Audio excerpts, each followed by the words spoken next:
A carta aos Hebreus é uma carta bastante conhecida. Ela pode talvez ter sido datada entre 64, 68 a 70 depois de Cristo. Não há uma conclusão a esse respeito, mas a carta aos Hebreus é um livro que foi escrito para cristãos judeus que se converteram ao Evangelho. Só que esse livro, ele traz consigo uma importância gigantesca, porque esses judeus que se converteram e agora respondem ao Evangelho, eles estavam sendo perseguidos, sofrendo oposição religiosa. Então, o autor aos Hebreus escreve essa carta com o objetivo de alertar os irmãos, exortar os irmãos, para que eles permaneçam firmes, para que eles não se abalem, para que eles não voltem atrás, para que eles não retrocedam. Então, existia uma oposição pelo povo religioso, dizendo para eles que as práticas antigas eram mais interessantes, eram melhores, eram superiores. Aí o autor, que nós não sabemos exatamente quem é, escreve essa carta para falar sobre a supremacia de Cristo, sobre o senhorio de Cristo, sobre Cristo ser superior a todas as coisas.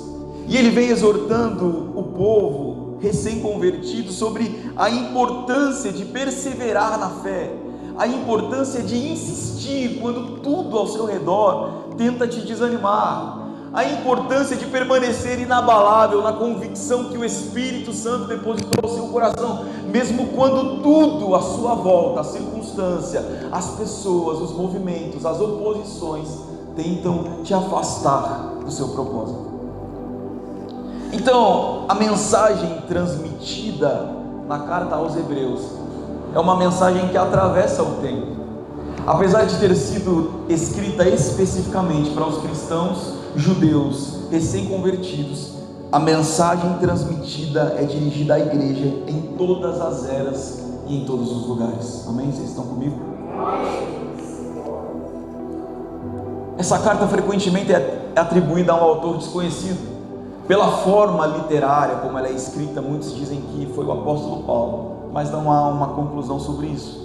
Alguns acreditam que tenha sido um sacerdote ou um mestre cristão daquela época, mas nesse momento isso não é relevante para o entendimento do que o autor quis dizer.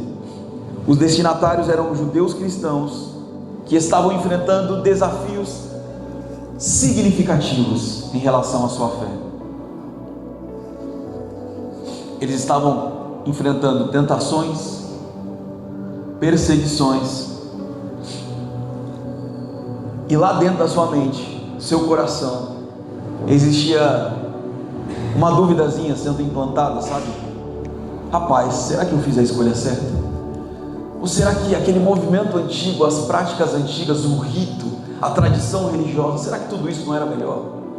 Aí o autor, entendendo tudo isso, ele vai começar a escrever, alertando o povo sobre quem Jesus Cristo é, sobre a supremacia de Cristo e sobre a importância de permanecer perseverante na fé. Então, se a gente pegar o contexto, por exemplo, o capítulo 11 é muito usado, porque o capítulo 11 vai falar sobre os heróis, alguns vão dizer a galeria dos heróis da fé. O autor começa a narrar e trazer pessoas que foram de extrema importância para o cristianismo, para a história da Bíblia Sagrada, para a história das Escrituras. E ele vai falar de Moisés, vai falar de tantas pessoas que eu não vou lembrar agora. Mas se você pegar o capítulo 11, já fica uma lição de casa para você ler. Ele vai trazer todos os exemplos de pessoas que perseveraram até o fim e foram fiéis a Deus. Então, os versículos iniciais do capítulo 12 é uma parte crucial que segue meio que se conectando com o capítulo 11 que o antecede. Muitas vezes, como eu disse agora há pouco, chamados de galeria dos heróis da fé. É como se a gente olhasse para um lugar específico, para uma arquibancada, e aqui a gente está vivendo a nossa vida comum, a gente está correndo atrás dos nossos afazeres, a gente está vivendo a nossa caminhada cristã, e a gente olha lá para a arquibancada, só que a gente não vê pessoas desconhecidas, a gente vê todos os heróis da fé: Abraão, José, Jacó, Davi, e assim vai. Aí quando você olha para aquelas pessoas, você vê pessoas que percorreram a sua caminhada de fé, concluíram-a com sucesso. E aí quando o autor faz essa conexão com a galeria de fé dos heróis do Antigo Testamento, ele está nos chamando a uma ação de exortação e perseverança. Então, a ideia inicial do autor aqui é encorajar a mim e a você a correr uma maratona que ele vai chamar de maratona da vida cristã. Ele vai pegar emprestado do mundo dos esportes a imagem dos espectadores, da arquibancada, da plateia, a roupa, a indumentária, a condição dos competidores e a própria competição, e vai colocar tudo isso no nosso entendimento cristão para falarmos de uma vida de perseverança em Cristo. Amém? Amém. Então o que seria essa nuvem, tão grande nuvem de testemunhas? O competidor olha para a arquibancada e vê essa multidão de espectadores. Só que o escritor chama os espectadores, pastor, de testemunhas. E quando eu olho para esse texto, testemunhas tem aqui pelo menos dois significados importantes para a gente. O primeiro significado da palavra testemunha refere-se a alguém, a uma pessoa que assiste a uma determinada cena e tem a capacidade de falar a respeito dela. Por exemplo, alguém que testemunhou um crime, é alguém que viu a cena acontecer e tem capacidade de falar sobre aquilo que viu. Só que existe um outro tipo de testemunha aqui. O segundo tipo de testemunha é uma pessoa que é capaz de falar a respeito do que viveu e do que ouviu. É alguém que traz consigo as marcas daquilo que experimentou e tem capacidade de trazer detalhe por detalhe daquilo que viveu, como esperança para quem pretende viver a mesma história, seguir a mesma carreira ou viver a mesma vida. Amém? Então as testemunhas falam através das Escrituras Sagradas, e por intermédio das vozes destas testemunhas na Bíblia inteira, elas nos encorajam em nossa competição para prosseguirmos na fé. Então essas testemunhas que viveram a sua caminhada, concluíram-na e agora estão na arquibancada como espectadores, elas servem para nós de incentivo. Às vezes a gente interpreta esse texto errado para dizer assim: olha, existe uma grande nuvem de testemunha nos observando, como se isso fosse um alerta para que você não fizesse nada errado. Mas não é nesse contexto que o texto está dizendo. Ele está dizendo que todos aqueles que ele mencionou no capítulo 11, os heróis da fé, agora te observam como que na arquibancada, dizendo para você: olha, a gente conseguiu, você consegue também. Amém? Só que olha que interessante, no versículo 2, ele já começa com algo dizendo assim: olha, livremo-nos de todo o peso, deixemos de lado tudo aquilo que nos atrapalha, todo embaraço, e do pecado que nos assedia, e do pecado que nos envolve. Irmãos, a palavra peso aqui no grego é uma palavra chamada onkos, e ela significa impedimento. Então o autor não está falando que pecado e embaraço são sinônimos, impedimentos e pecado são sinônimos, não. Ele está fazendo uma distinção para que eu e você possa entender algo profundo para a nossa caminhada de fé. Porque a gente pode olhar para a Bíblia Sagrada e encontrar embaraços que não são pecado, e a gente pode encontrar pecados que não são embaraços. Amém? Vocês estão comigo? Estão ouvindo? Estão prestando atenção? Glória a Deus. Então, vamos entender isso aqui. O que a gente precisa deixar para trás para prosseguir na caminhada de fé, para a gente correr essa maratona como quem está na arquibancada, que já venceu ela, que já passou por ela? Se você puder, abra a sua Bíblia comigo no Evangelho segundo Lucas, capítulo 21, versículo 34.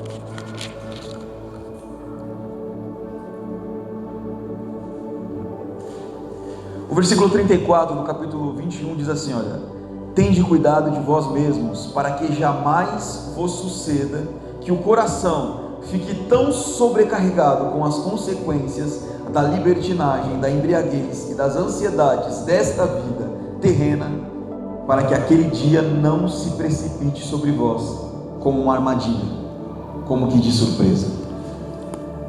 Colossenses capítulo 3, versículo 8.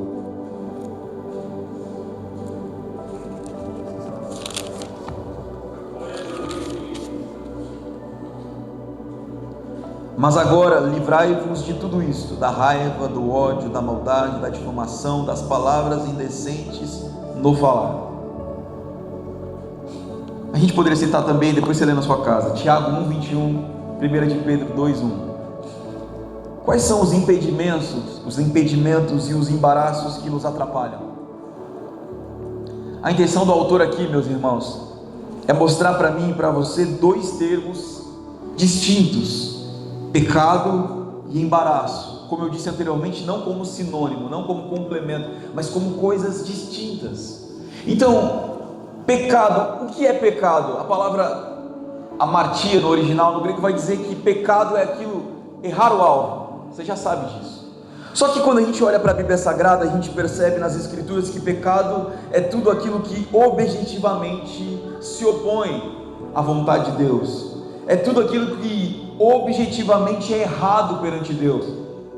Então, tudo aquilo que viola a vontade de Deus, tudo aquilo que a Bíblia condena de forma explícita e clara, ou princípios que a Bíblia, as Escrituras estabelecem, tudo isso a gente entende como sendo pecado. Exemplo: pecado é aquilo que é moralmente errado. Pecado é aquilo que é espiritualmente destrutivo. Pecado é aquilo que rompe a nossa comunhão com Deus. Pecado é aquilo que nos afasta da comunhão com Deus. E pecado também é aquilo que precisa necessariamente ser confessado, abandonado e tratado. Amém? Amém. Exemplo de pecado: imoralidade, mentira, orgulho, inveja, uma ira sem justificativa, desonestidade, incredulidade e dureza de coração. Só que o autor está falando de pecado e de embaraço, e ele vai dizer assim: olha, fuja, se afaste, abra mão dos embaraços e do pecado. E ele fala que esse pecado, ele tem poder de nos assediar, de nos envolver. O pecado que nos assedia dá uma ideia de algo persistente, insistente, de algo latente, que está sempre ali. Ou seja, o pecado, mesmo quando deixado, ele fica ali, te rodeando, insistente, para que uma hora ele consiga uma brecha, para te envolver e te assediar novamente. É isso que o autor está dizendo. Só que, mesmo depois de você ter resistido ao pecado, você precisa estar vigilante. Agora, o que seriam os embaraços? Eu posso olhar para a minha vida e encontrar diversos embaraços que impedem a minha caminhada cristã de ser uma caminhada leve e perseverante. Eu conheço muitas pessoas que não têm um pecado na vida, mas são completamente embaraçadas. Assim como eu conheço pessoas sem embaraços visíveis, mas que vivem uma vida de pecado. Embaraço a gente pode definir como aquilo que não é necessariamente um pecado. Não é necessariamente um pecado, mas te atrapalha. Os embaraços aqui, o autor está dizendo assim, são coisas lícitas, são coisas permitidas até, coisas que a gente pode fazer, não tem problema não. Só que essas coisas lícitas, permitidas, elas nos atrasam, nos destroem, e em último lugar e mais importante, ela nos torna mais lentos na nossa caminhada cristã. Amém? Então, imagina comigo aqui, você está correndo uma maratona, e aí você fala assim, poxa, para me destacar eu vou pegar minha mochila aqui e vou colocar nas costas, todo mundo vai ver quem sou eu, vai me ver de longe, se passar na televisão vai ver minha mochila colorida lá, e vai ver eu passando. Agora imagina comigo que essa mochila tem 25 quilos dentro dela, você está em vantagem ou em desvantagem? Então ninguém corre uma maratona levando consigo pesos, bagagem, coisas que atrapalham. Aí você está começando a entender? Imagine comigo, correr uma maratona carregando peso. Não dá.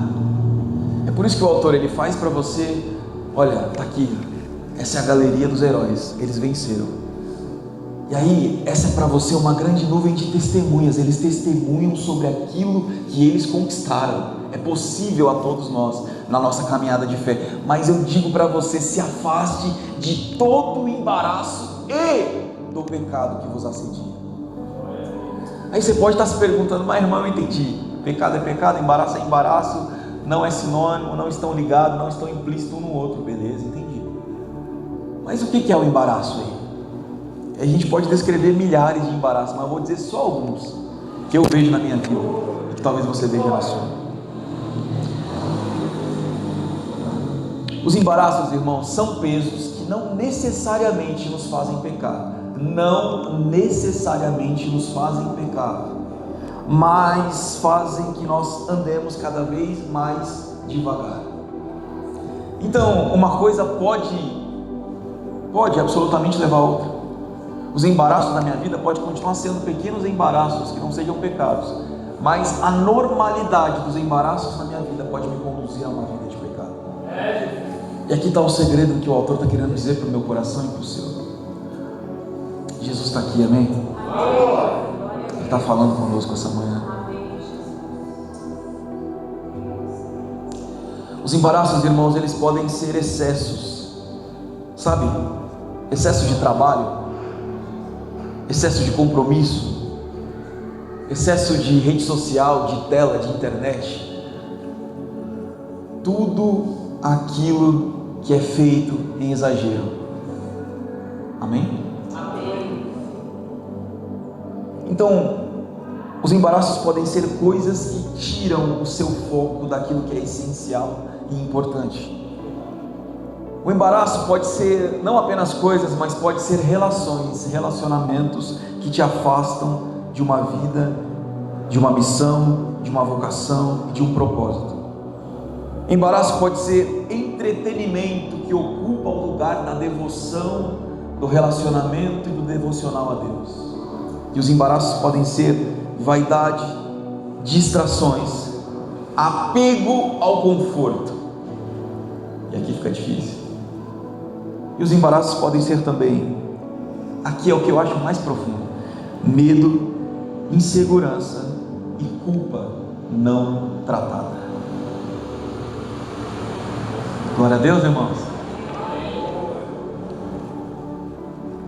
Então o seu embaraço pode ser uma distração, pode ser uma tela, pode ser um streaming, pode ser Netflix, pode ser Prime Video, pode ser aquela série que você está maratonando, já está na 15ª temporada, sabe que ainda tem mais 10 na frente, mas você fala, não, eu vou até o final.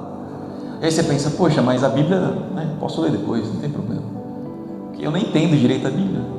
A gente cria essa concepção de que a Bíblia é difícil demais de entender. Então começa pelos evangelhos, vai ver o que Jesus fez, começa por João, lê o evangelho de João todinho. Quando você terminar, sabe o que você faz? Volta e lê de novo. Aí quando você terminar pela segunda vez, você volta e lê pela terceira vez. Eu duvido que você vai passar 3 vezes pelo evangelho de Jesus, segundo a ótica de João, e não vai ser transformado. Eu duvido. Eu te desafio a fazer isso. Quem vai aceitar o desafio aqui hoje? Amém. Então depois você conversa comigo. Então vamos lá. Pecado é errado por si só. A gente identifica quando é errado, a gente sabe que é pecado. Agora o embaraço não é errado, mas ele atrapalha. Só que o embaraço que não é errado, a gente não se apega à parte do não é errado, mas atrapalha. A gente se apega só à parte do não é errado. Se não é errado, eu posso fazer.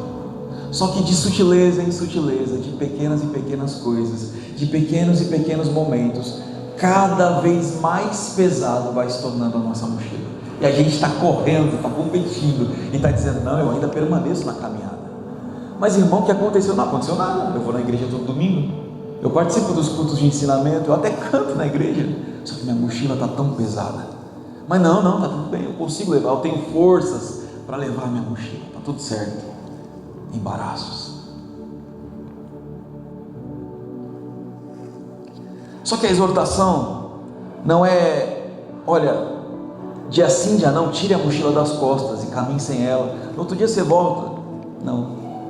A exortação é: abandone, jogue fora, abra mão. Não aceite embaraços e pecado na sua caminhada de fé. Aleluia. Porque eu posso estar sem pecar, irmãos. Você pode olhar para a minha vida e não encontrar pecado, mas vai encontrar diversos embaraços que naturalmente e consequentemente podem se tornar pecado em minha vida.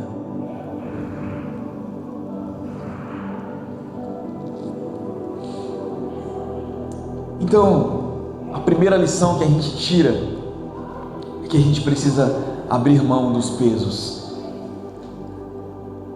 Em segundo lugar, a gente precisa resistir ao pecado, porque o pecado é insistente. O pecado, ele assedia, o pecado, ele tenta envolver de novo. A vigilância precisa ser permanente, precisa ser contínua, todo o dia. É por isso que quando alguém diz assim: olha, Jesus, o que eu preciso fazer para te seguir? Jesus não dá fórmulas mágicas. Ele não diz assim: olha, leia todo dia 5 versículos da Bíblia, faça 15 minutos de oração, fale de Jesus para pelo menos 3 pessoas e você será salvo. Não. Ele fala assim: olha, quer me seguir? Tem certeza que você quer me seguir? Então faz o seguinte, olha, dia a dia, tome a sua cruz, negue-se a si mesmo. E aí, olha só, é uma sequência: tome a cruz, negue-se e então siga. Mas não é uma vez, não é no dia que você se converteu, não é no dia que sabe aquele dia que você entrou na igreja, você nem sabe dizer exatamente o conteúdo da palavra, mas o pastor pregou e alguma coisa queimou no teu coração e você disse: meu Deus, eu preciso do evangelho, eu preciso de Jesus na minha vida. Mas desse dia que ele está falando de uma constância, de estado permanente de vigilância. Eu não permito que embaraços e pecados me afastem da minha maratona, porque eu tenho exemplos de que é possível concluir a caminhada.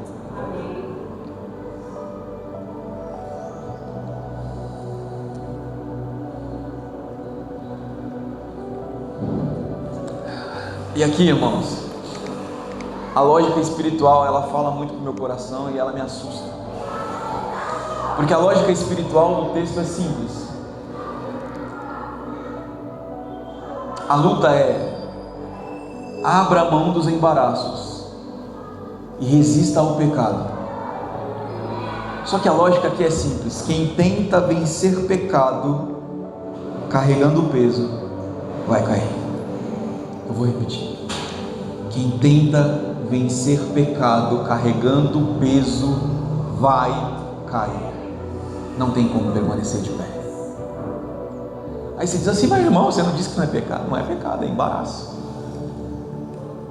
Mas aquela culpa emocional que você não tratou, aquele peso que você carrega, aquela falta de perdão, ou aquela falta de entendimento de que você foi de fato perdoado, aquele problema relacional, conjugal que não foi tratado, aquele problema familiar de pai, de filho, de mãe, aquele seu relacionamento, ou talvez a falta de identidade, a falta de reconhecimento de paternidade, não ter a presença ativa de um pai, tudo isso são embaraços, pesos emocionais que nós carregamos na nossa caminhada todo santo dia, e a gente diz para nós mesmos: não, está tudo certo, é só um embaraçozinho aqui, mas Cristo está comigo, Ele está com você, e Ele tanto está com você que Ele te trouxe aqui hoje, para que você alivie o peso da sua mochila, aliás, para que você tire a mochila e jogue ela fora.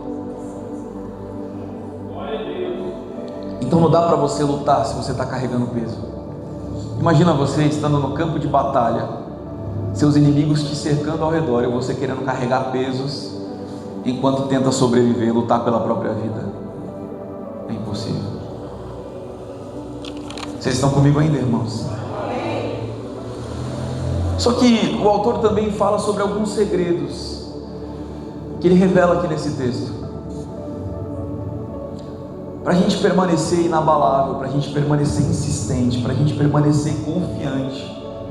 Porque, irmão, nada do que nós fazemos aqui é pelo nosso próprio esforço.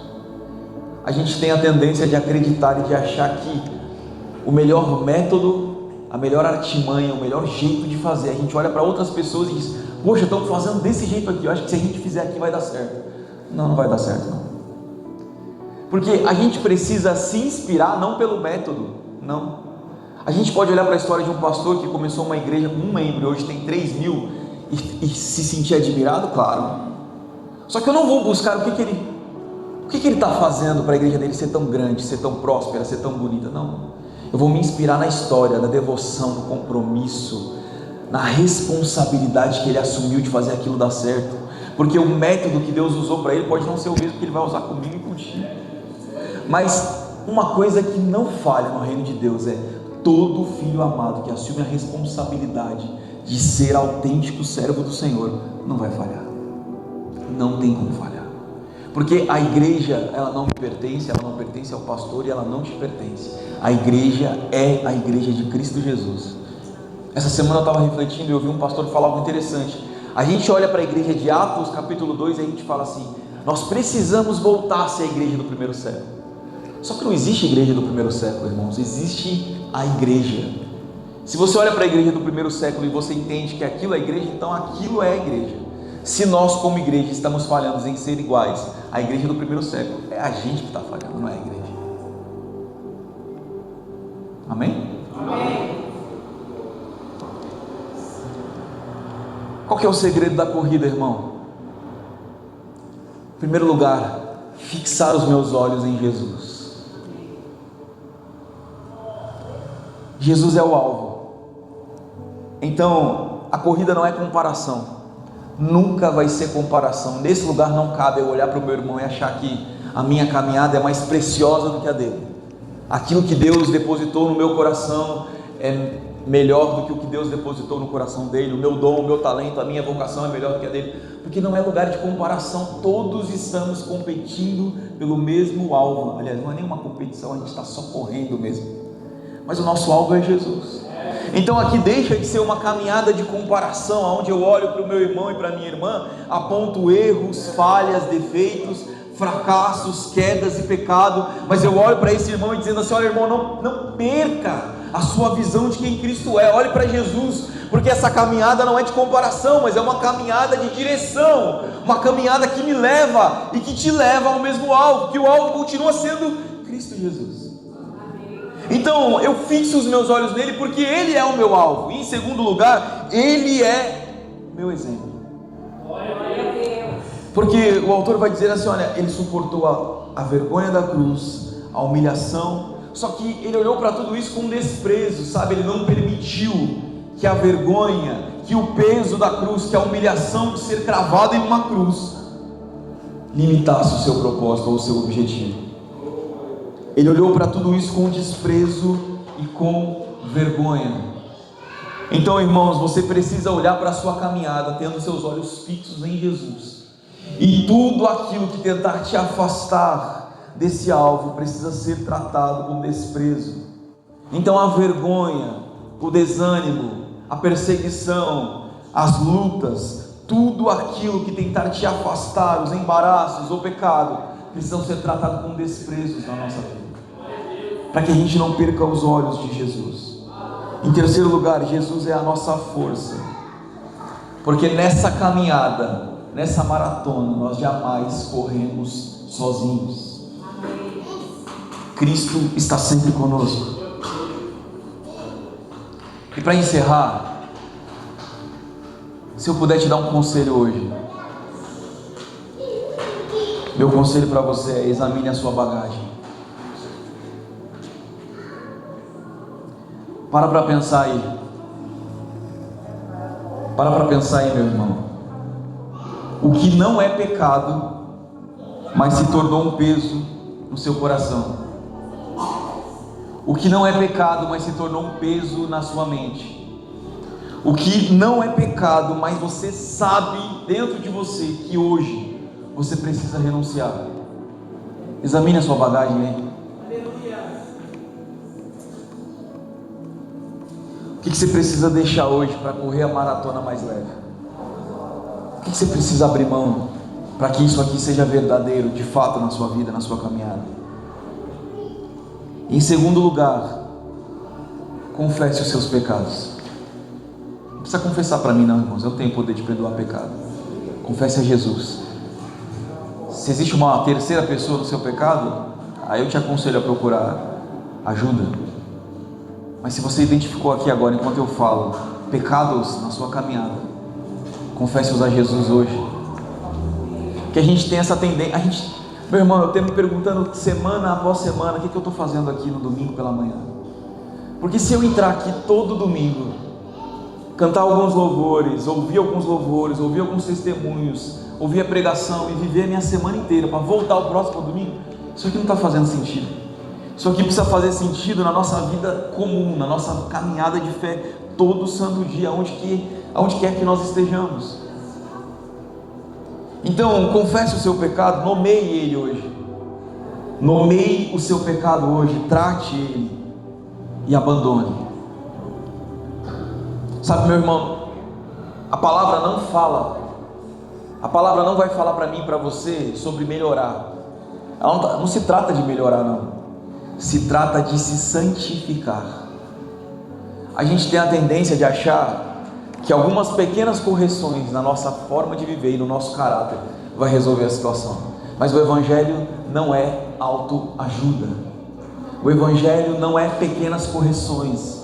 O Evangelho não é boas notícias no sentido de que faça isso e faça aquilo e está tudo certo. Não, o Evangelho, a boa notícia do Evangelho é: você estava morto nos seus pecados, Cristo te deu vida. Então não se trata de melhorar, se trata de nascer de novo, se trata de abandonar, de se santificar diariamente. Em terceiro lugar, escolha olhar para o alvo. A velocidade da minha e da sua corrida sempre vai depender de onde os nossos olhos descansam. Porque, irmão, se você olhar para o cenário político, sua caminhada vai ficar ainda mais pesada. Se você olhar para a condição do salário mínimo no Brasil, sua caminhada vai ficar mais pesada. Se você vê as pessoas reclamando, eu fui no mercado essa semana pela fé, que agora a gente está indo para o mercado pela fé, e as pessoas na fila diziam assim: meu Deus, que desgraça, e isso só vai ficar pior, olha o preço disso, olha o preço daquilo, não tem como, não tem esperança. E a mulher foi amaldiçoando tanto que meu coração começou a ficar pesado, irmão. Eu sem dinheiro ali no crédito, meu Deus, eu vou ter que pagar isso aqui mês que vem. E eu fui ficando pesado, sabe? Aí eu comecei a pensar, falei: não, Jesus, está repreendido em nome de Jesus. A minha caminhada não depende do arroz e feijão, minha caminhada depende do meu alvo, que é Cristo. Portanto, se os meus olhos não estiverem nele, se o meu coração não estiver nele, se o meu prazer não estiver nele, se a minha devoção não estiver nele, nada importa, nada vale a pena. E aí eu encerro. Lembre-se, meus irmãos, o problema é que o peso que a gente não identifica, os embaraços que a gente não nomeia, que a gente não confessa, eles vão se tornando um peso normalizado. A gente olhar para a nossa rotina, a gente tem 24 horas no dia, tudo bem que você dorme talvez 8, 10, 6, não sei quantas horas você consegue dormir. Aí vamos tirar essas horas de sono e de descanso. Quantas horas você tem para pegar na Bíblia? Não precisa nem ler um capítulo, só ler um versículo, olhar, tem que ter comunhão com a palavra. Quanto tempo você tem para mandar uma mensagem no WhatsApp para um irmão e dizer assim: olha, irmão, eu li esse versículo aqui, eu quero compartilhar com você porque Jesus falou comigo e eu quero que ele fale com você. Quanto tempo você tira só para orar? Às vezes nem para falar nada, mas só para estar em oração, para estar junto com Jesus. Nessas 24 horas aí, quanto tempo você tem para fazer isso? Só que para fazer e para continuar persistindo nos embaraços, a gente tem tempo demais. A gente até extrapola o tempo, porque às vezes a gente está lá preso numa série, e aí você precisa trabalhar amanhã cedo, aí você pensa: não, é só mais um capítulo. Aí quando você vê 1h você já assistiu 5, 6 episódios. Ou só acontece comigo isso aqui? Olha eu confessando pecado aqui hoje, tá vendo, irmãos? Glória a Deus. Então todo o peso, todo o embaraço que é normalizado, ele tende, presta atenção, irmão, isso é sério, todo o peso e todo o embaraço normalizado tende a tornar-se um pecado na nossa vida.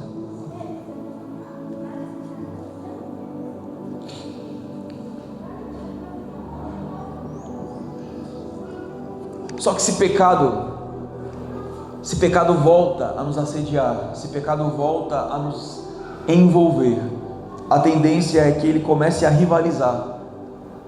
Porque a gente vai viver pecando, porque a gente ainda está nessa circunstância de vida terrena, e o Espírito Santo vai nos perdoando, vai nos incentivando, vai nos ensinando, vai nos santificando. Só que uma vida de pecado, ela rivaliza com a obediência. Uma vida de pecado, ela vai rivalizar e vai negligenciar uma vida de adoração e de devoção. Uma vida de pecado, ela vai precisamente nos afastar de uma vida de comunhão com Deus. Então, pequenos embaraços que se tornam pecados é a fórmula do fracasso. O pecado, irmão, raramente aparece do nada. Dificilmente a gente vai pecar do nada. O pecado precisa de um terreno fértil, onde ele vai plantar sua semente e vai brotar. E aqui hoje eu quero dizer para você que o terreno fértil pode ser os embaraços da nossa vida hoje. O pecado se alimenta da nossa distração. O pecado se alimenta da nossa falta de vigilância. O pecado se alimenta da minha e da sua rotina espiritual fraca. O pecado se alimenta de uma alma cansada. E o pecado, em último lugar, se alimenta de uma fé enfraquecida. Eu convido você a ficar de pé, por gentileza.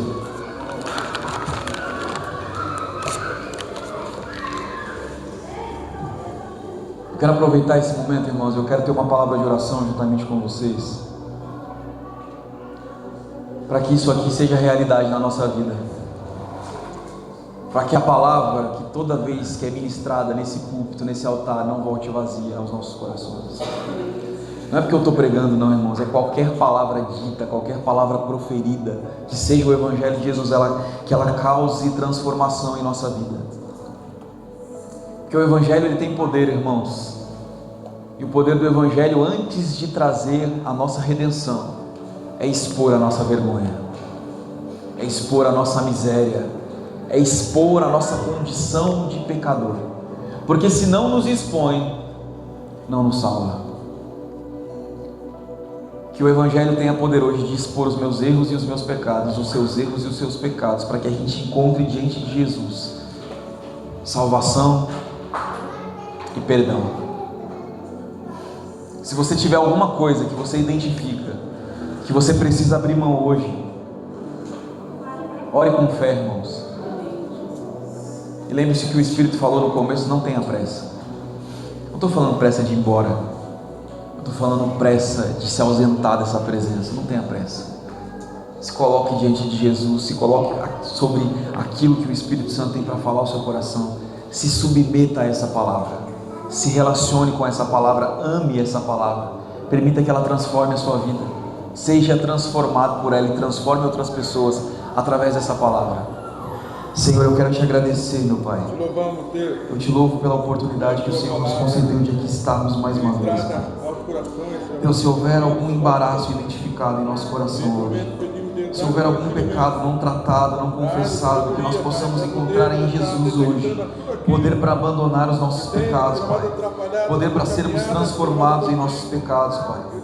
E todo embaraço, Pai, que nos afasta de ter uma vida de comunhão, uma vida de devocional contigo, todo embaraço que nos impede, Pai, de estarmos nos relacionando com a Tua Palavra, nos relacionando com o Senhor, com a Tua vida de propósito de oração para a gente, Pai, tudo aquilo que nos afasta, Pai, que isso possa ser abandonado hoje, que todo o peso que tem impedido a nossa caminhada seja abandonado hoje. Se alguém entrou aqui essa manhã com dúvidas no coração, se alguém entrou aqui essa manhã, Senhor, com medo, com pesos emocionais, com fraturas emocionais, se alguém entrou aqui nessa manhã, Senhor, com a sua caminhada, pensando em desistir, Senhor, que o Teu Espírito Santo, Senhor, que é poderoso, possa transformar essa vida nessa manhã. Senhor, nós confiamos no poder que existe na Tua Palavra, Senhor. Nós não estamos aqui brincando, Senhor, nós estamos aqui falando sobre aquilo que o Senhor tem por nós e para nós. Portanto, se houver vidas, Senhor, desanimadas, traga ânimo, Senhor, traga virtude, traga alegria para esses corações. Que essa igreja seja uma igreja, Senhor, onde há representatividade do Teu Evangelho. Que essa igreja seja uma igreja onde há comunidade, Senhor, onde há unidade, onde há devoção pelo Senhor, onde há devoção pelo sagrado. Que essa igreja seja uma igreja de lágrimas derramadas, que seja uma igreja de quebrantamento, Senhor. Traz de volta aos nossos corações lágrimas, Pai. Que tenhamos lágrimas, que oremos, Senhor, com lágrimas em nossos olhos, por aqueles que se perdem, por aqueles que estão sendo assolados, por aqueles que estão afastados, por aqueles que não entenderam, Senhor. Traga em nossos olhos, em nossos corações lágrimas, para que nós possamos, Senhor, viver de fato o Teu amor e a virtude do Teu Evangelho em nossa vida. Em nome de Jesus. Amém.